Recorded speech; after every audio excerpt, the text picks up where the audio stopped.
My name is June Bellamy. I'm 27. Last Tuesday at 9:47 a.m., I was sitting at my desk debugging a client dashboard when my phone rang for the sixth time in 12 minutes. My mother, again. June Elizabeth Bellamy, you pick up this phone right now, her voice cracked through my voicemail. Your sister needs help and you're too busy playing on your computer to answer. This roof is leaking into Vanessa's nursery, and you know she has the twins. $4,000, June. That's all we need. $4,000 for the emergency contractor. I stared at my laptop screen. The prototype I'd spent 8 hours building yesterday blurred. My hands were shaking so badly I had to set down my coffee mug before I dropped it. I know you have it, my mother continued, her voice rising. Don't pretend you don't. You're sitting in that apartment doing your little freelance projects while your sister's ceiling is collapsing. Your father would be ashamed of you. That's when something inside me went very, very quiet. I picked up on the seventh ring. Mom, I'm working. I have a client presentation in 20 minutes. Oh, you're working. She drew the word out like it was a joke. Vanessa is standing in her baby's room with buckets catching water, and you're working. The contractor needs a deposit by noon, or he can't come until next week. Do you want your niece and nephew sleeping in a moldy room? What contractor? Give me his number and I'll call him directly. You don't trust your own mother now, after everything I've done for you? Mom, I just want to verify. Fine, fine. Don't help. Let your sister suffer. I'll figure it out myself, like I always do. The line went dead. Before I go on, if stories about standing up for yourself mean something to you, please hit like and subscribe and tell me in the comments where you're watching from right now and what time is it there. I sat there staring at my phone for a full minute. Then I opened my banking app, my savings account, $142,847.23. I'd been saving for 3 years. Every client payment, every dollar I didn't spend on going out or buying new clothes or taking vacations. I was saving for a house, my own house, a place that was mine. My phone buzzed. A text from Vanessa. Mom says you won't help with the roof. Seriously, June? You make like $100,000 and can't spare $4,000 for your own niece and nephew? Dad would be so disappointed in you right now. I closed my eyes, counted to 10, opened them, typed back, send me the contractor's information and I'll pay him directly. 3 dots appeared, disappeared, appeared again. Then, Mom already called him. He needs cash. Can you Venmo me? Something about that made my stomach drop. But I did it anyway. I always did it anyway. I Venmo'd Vanessa $4,200 at 10:03 a.m. that Tuesday morning. The note I wrote said, "For roof emergency contractor, save the receipt." She sent back a heart emoji. That was it. Let me take you back 13 years to the last normal day I had with my father. I was 14. We were sitting in his truck outside Home Depot on a Saturday morning in September. He'd just taught me how to read a tape measure correctly, how to check if a board was warped, how to calculate materials for a project. You're good at this, Junibug, he'd said, using the nickname only he used. You see problems and you solve them. You don't just sit around waiting for someone else to fix things. He'd bought me my own small toolbox that day. Red metal. My initials in silver Sharpie on the lid. J-E-B. When you're older, he'd said, you're going to do something with your brain that matters, something you build yourself, and nobody's going to be able to take that away from you because you'll have the proof, the receipts, the records. That's how you protect yourself in this world, Junibug. You document everything. I still had that toolbox. It was in my closet. I hadn't opened it in years. 3 weeks after that Saturday, my father had a heart attack at his construction site. He was 44. I was 14. Vanessa was 11.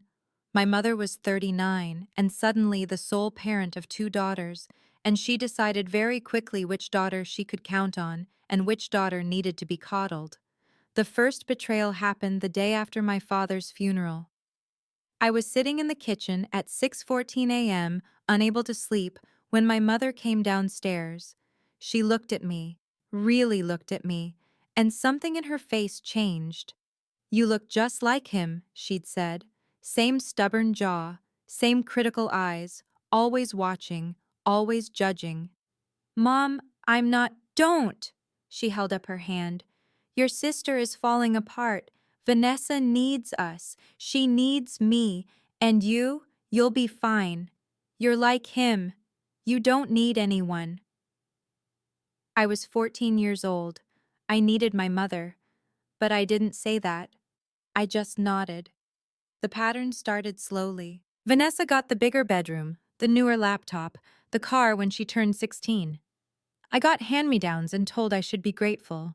Vanessa struggled in school. I helped her with homework while my mother sat next to her rubbing her back. I got straight A's. My mother said, "Well, school comes easy for you. It's not an accomplishment." When I was 17, I started teaching myself web design using free tutorials on YouTube. When I was 19, I landed my first freelance client, a local coffee shop that needed a website. They paid me $800. I cried when the payment hit my account. My mother saw the deposit notification on my laptop screen. "That's nice, honey. Can you help Vanessa with her sorority dues? She's $400 short this month." I helped. I always helped. College was community college for me, paid with scholarships and my freelance work. Vanessa got the state university and an apartment my mother co-signed for. "She needs the full experience," my mother had said. "You're fine with online classes. You're independent." By 24, I was making $95,000 a year as a full-time freelance UX designer. I had 5 regular clients. I built dashboards and prototypes, and I worked from my modest one-bedroom apartment. I saved every penny I could. By 25, Vanessa had graduated with a marketing degree she never used, married Derek, a pharmaceutical sales rep who made decent money but spent it faster, and gotten pregnant with twins. And my mother had started calling me her emergency fund. The roof leak was supposed to be an emergency. That's what my mother said. What Vanessa confirmed. What Derek backed up when he called me 3 days later to thank me for saving them. But 2 months after I sent that money, I was at Aunt Margot's house for Sunday dinner.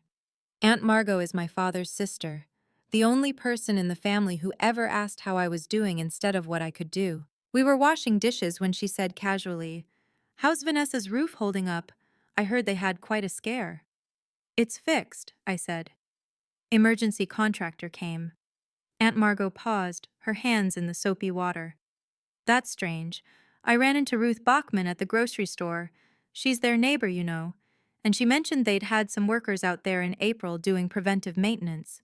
She said Vanessa told her they wouldn't need another roof inspection for years." My hands stopped moving. "April? That was 7 months ago." "Yes, well." Aunt Margot dried a plate slowly. "Maybe it was a different issue. I'm sure your mother wouldn't—" She stopped, looked at me, really looked at me. "Oh, June. No."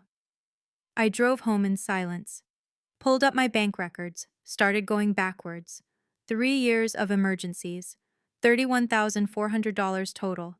Vanessa's car repair, $2,800. I'd never seen the receipt. Mom's medical bills, $6,200. She'd never mentioned which bills. Vanessa's emergency dental work, $3,400. She'd posted Instagram photos that same week showing her at a spa weekend. Derek's temporary layoff help, $4,800. I checked his LinkedIn. He'd never been laid off. And now the roof, $4,200. I sat in my car in my apartment parking lot for 20 minutes, just sat there, the engine ticking as it cooled. Then I did what my father taught me. I documented everything. I made a spreadsheet. Every request, every date, every dollar amount, every excuse given. I cross-referenced it with Vanessa's social media posts. With my mother's stories, with what Derek had told me versus what I'd been told, it didn't add up. None of it added up. The next day, I called the roofing company my mother had mentioned, Peterson and Sons Contracting. The receptionist was cheerful. Yes, we did work for the Kinsley residents back in April. Routine maintenance? Is there something else they need? The Kinsley residents, I repeated. Vanessa's married name. That was in April? Yes, ma'am, let me check. April 17th. They paid in full. We gave them a 10-year warranty. Is this regarding a follow-up? I hung up. My face was burning so hot I could feel my pulse in my teeth. I didn't confront anyone. Not yet. I just stopped answering my phone as quickly, started saying, "Let me check my budget," instead of, "Yes, of course." My mother noticed within a week. June. Vanessa needs help with Christmas gifts for the twins. Just $600. Are you really going to make your sister beg? I need to see receipts for the roof repair first. Silence on the other end of the line. Then, "Excuse me?" The roof repair. The $4,200 emergency. I want to see the contractor's receipt and the warranty paperwork. How dare you? My mother's voice went ice cold. How dare you question your sister after we've asked you for help? This is about that roof? After everything we've been through? After your father? Don't! My voice came out harder than I intended. Don't use Dad. Your father would be ashamed that you've become so selfish, so cold, just like... She stopped. Like him? I finished. You were going to say like him, weren't you? She hung up. That's when the rumors started. I heard it from 3 different people over the next month. Vanessa was telling people I'd refused to help with a medical emergency. My mother was telling her church group I'd cut off the family because I was too good for them now. Derek posted something vague on Facebook about family members who forget where they came from. I didn't defend myself. I couldn't, not without proof, and I wasn't ready yet. I kept working, kept saving, kept searching for houses online late at night when I couldn't sleep. 6 months after the roof incident, I found it. A small 3-bedroom house on Hawthorne Street. Built in 1987, needed some work, but solid bones. The price? $285,000. I'd saved $142,000. I needed $143,000 for a 20% down payment and closing costs. I got a raise from my biggest client in February. I took on an extra project in March. By April, I had $145,680 saved. On May 3rd, I put in an offer. All cash, no mortgage, no cosigner. No one who could ever use it against me or take it away. The seller accepted the next day. I closed on May 28th. Aunt Margot came as my witness. She was the only person I told. She cried when I handed her the extra key. Your father would be so proud, she whispered. Don't tell Mom, I said. Not yet. She understood. She always understood. I spent June and July moving in slowly, piece by piece. I worked from my new house, my own house, setting up my office in the 2nd bedroom with the window that got morning light. I painted the kitchen yellow. I planted tomatoes in the backyard. I bought a ridiculous, expensive coffee maker because I could. My mother called every few weeks. The requests got bigger. $1,200 for Vanessa's credit card emergency, $900 for Derek's car repair, $2,100 for my mother's property tax shortfall. I said no to all of them. Politely, firmly. No. You've changed, my mother said in August. You used to care about family. I still care, I said. I'm just not a bank anymore. Your sister is struggling and you're being cruel. I don't even recognize you. I didn't tell her I'd been struggling for 3 years while funding Vanessa's down payment on a house I'd never been invited to see. The public humiliation came in September. I was at a coffee shop on Northwest 23rd Avenue meeting with a potential client, a woman named Patricia who ran a nonprofit. We were going over design mock-ups on my laptop when my mother walked in.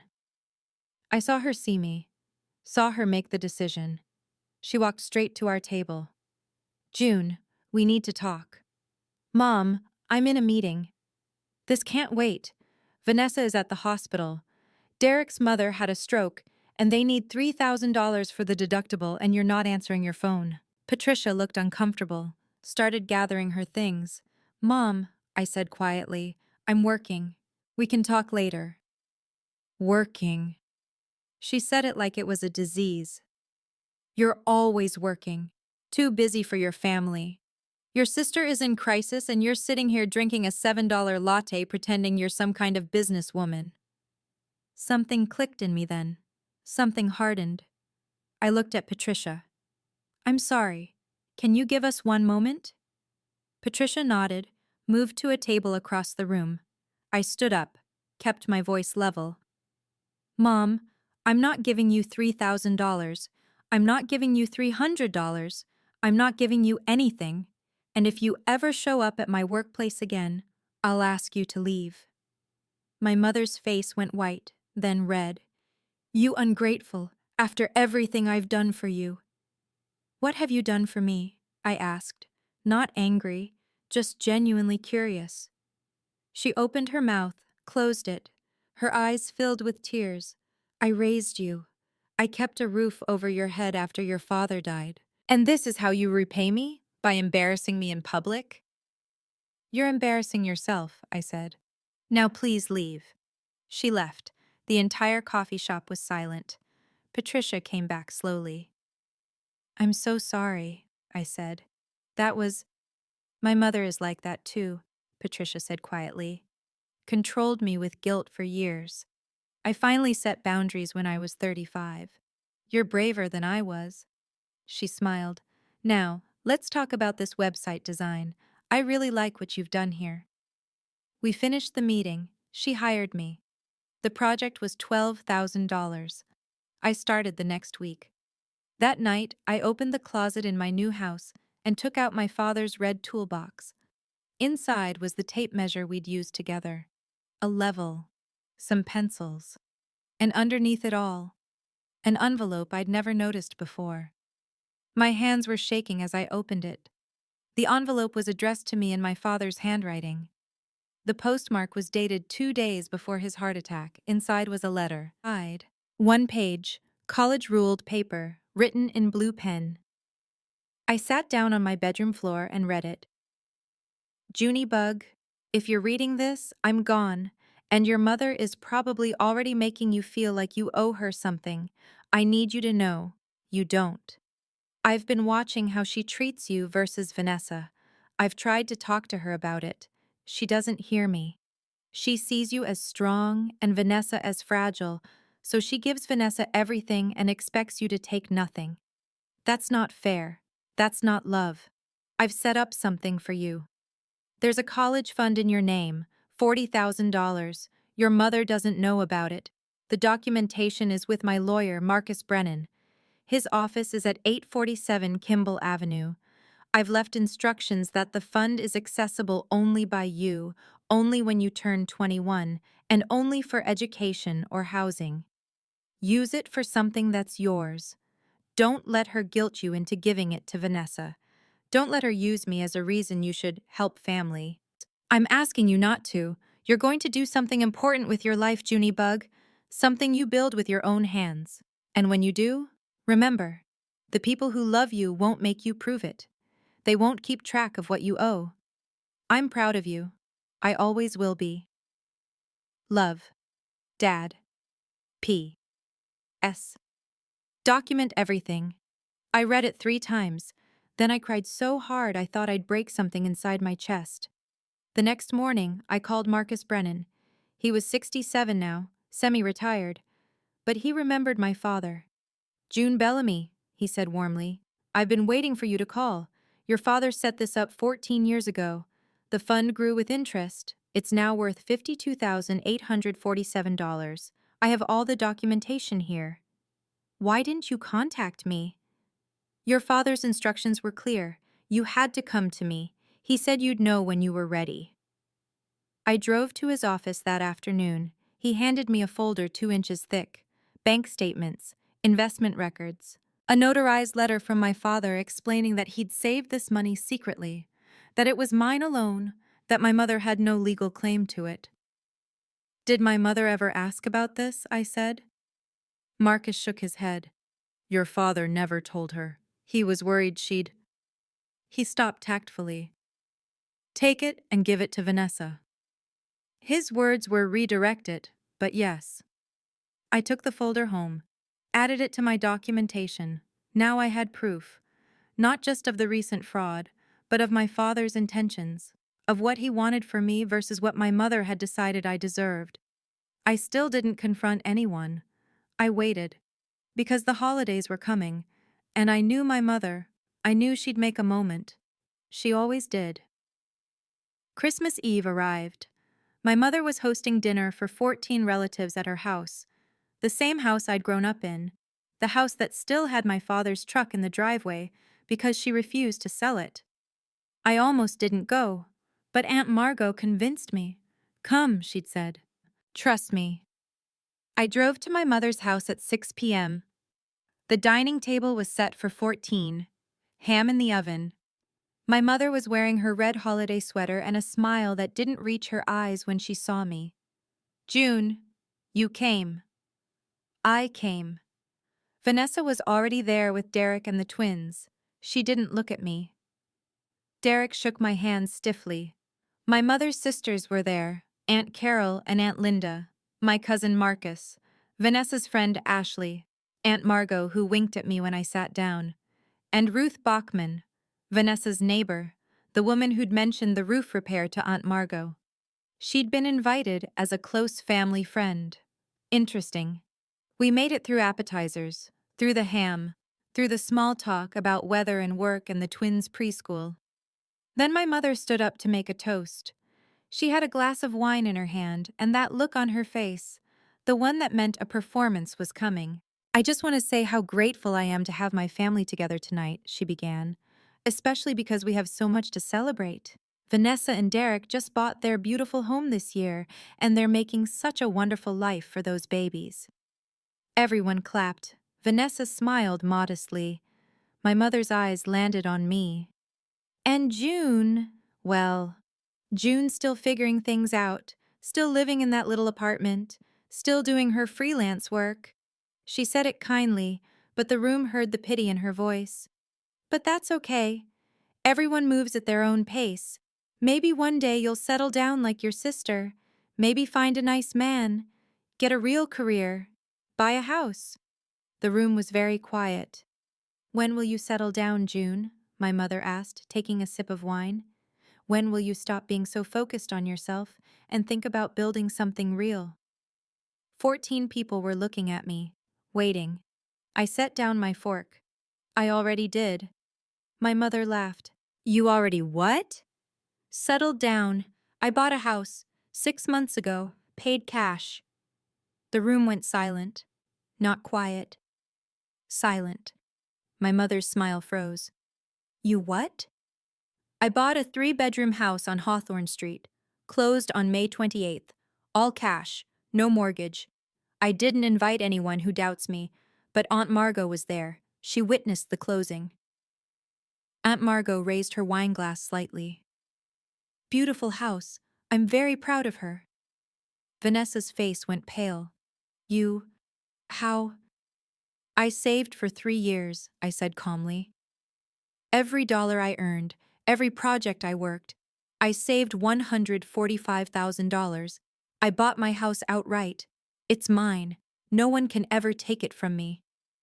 My mother set down her wine glass. Her hand was shaking. You had $145,000 and you didn't help your sister? I did help my sister, I said. I gave Vanessa $31,400 over the past 3 years, for emergencies that weren't emergencies. I have the spreadsheet. I have the dates. I have every Venmo receipt. Derek's face changed. What are you talking about? I pulled out my phone, opened my notes app, started reading. April 2022, $2,800 for Vanessa's car repair. No receipt provided. June 2022, $6,200 for mom's medical bills. No documentation. September 2022, $3,400 for Vanessa's dental emergency. She posted spa weekend photos that same week. January 2023, $4,800 for Derek's temporary layoff. But Derek, you were never laid off. Your LinkedIn shows continuous employment. Derek looked at Vanessa. What is she talking about? I kept going. November 2023, $4,200 for emergency roof repair at Vanessa's house. But Peterson and Sons Contracting has no record of any November service. They did routine maintenance at your house in April. Ruth, you mentioned that, didn't you? Ruth Bachman looked extremely uncomfortable. Yes, I did see contractors there in April. Vanessa said they got a 10-year warranty. Derek stood up. Vanessa, tell me she's lying. Vanessa's eyes were filling with tears. Derek, it's not… I was going to tell you… Tell me what? His voice was rising. That you've been asking your sister for money behind my back? That you lied about a roof leak? What else did you lie about? I needed help, Vanessa said. We needed a down payment, and Mom said June could afford it. So the roof money was for your down payment? I said. The money I was told was for an emergency contractor was actually for your house? My mother finally found her voice. You don't understand, June. Vanessa needed help. She was trying to build a life. And I wasn't? I said. My voice was still calm, unnervingly calm. I was trying to build a life too, but every time I saved money, you called it an emergency. Every time I said no, you told me Dad would be ashamed. You used him. You weaponized his memory to guilt me into funding Vanessa's life while telling me mine didn't matter. That's not true. I pulled out another paper from my bag. This is a letter from Dad, written 2 days before he died. He set up a college fund for me, $40,000 that you didn't know about. He specifically instructed his lawyer that you couldn't access it, that it was for me alone, because he knew you'd give it to Vanessa. I handed the letter to Aunt Margot. She read it aloud. The room was silent except for her voice. When she finished, my mother's face was white. Your father, he hid money from me? He protected money for me, I corrected, because he knew what you'd do, and he was right. Vanessa was crying now. I didn't know, June. I swear I didn't know Mom was… You knew, I said quietly. You knew every time you asked for help that I was saving for my own house. You knew every time Mom called it an emergency that you were spending it on things you wanted, not things you needed. You knew and you took it anyway. Derek was staring at his wife like he'd never seen her before. We have $23,000 in credit card debt. We're 3 months behind on the mortgage. And you've been asking your sister for money instead of telling me the truth? I was trying to fix it, Vanessa said. I didn't want you to think I couldn't manage. So you stole from your sister? It wasn't stealing. Family helps family. Not like this, Aunt Margot said quietly. Not with lies. My mother was shaking. You don't understand what it's like to raise 2 daughters alone. I did my best. Your best was telling me I'd never be as good as Vanessa, I said. Your best was using Dad's death to manipulate me. Your best was calling me selfish for wanting to save my own money for my own house. I never said you weren't good enough. You said it every day, I said. Every time you praised Vanessa for doing the bare minimum and ignored me for doing everything right. Every time you told me school came easy for me so it didn't count. Every time you said I was like Dad, cold, judgmental, critical. You said it without saying it. I stood up. I'm not here for revenge. I'm not here to humiliate anyone. I'm just done pretending. I bought a house. I built a career. I saved money. I did everything right. And the only reason you're upset is because I did it without your permission and without funding Vanessa's life anymore. Where are you going? My mother asked. Home, I said. To my house. The one I bought. With my money. That I earned. June, please. Merry Christmas, Mom. I walked out. Aunt Margot followed me. We sat in my car for a minute. She handed me a tissue, even though I wasn't crying. "You okay?" she asked. "Yeah," I said. "I think I actually am." "Your father would be so proud." "I know." The aftermath came slowly. Derek filed for separation from Vanessa in January. He'd discovered she'd hidden debt for 2 years. My mother tried calling me 17 times in 3 days. I didn't answer. She sent a letter. I didn't open it. Vanessa's Instagram went private. Ruth told Aunt Margot that Vanessa was selling the house, couldn't afford the mortgage without Derek's income and without my emergency funds. My mother's church group apparently heard the whole story. Several people quietly stopped associating with her. She blamed me for embarrassing the family. I didn't feel guilty. I didn't feel triumphant. I just felt tired. In February, I went to visit my father's grave. I hadn't been in years. The headstone was simple. David Bellamy, beloved father, 1966 to 2010. I sat in the grass. "I bought a house, Dad. 3 bedrooms, yellow kitchen. I paid cash. Just like you taught me." The wind blew. That's all. Just wind. "I'm not angry anymore," I said. "I'm just done. Done trying to earn love from people who made it a debt. Done keeping myself small so Vanessa could feel big. Done apologizing for being good at things." I stayed there for an hour. Then I drove home. My home.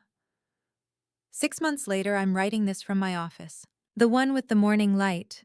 I have a new client, a tech startup that's paying me $28,000 for a 6-month project. I adopted a cat. Her name is Clementine. Aunt Margot comes over every Sunday. We cook dinner together. My mother sent me a birthday card last month. It said, "I'm sorry if I hurt you. I only wanted what was best." Note the if. Note the only. I didn't respond. Vanessa sent me a friend request on Facebook 3 weeks ago.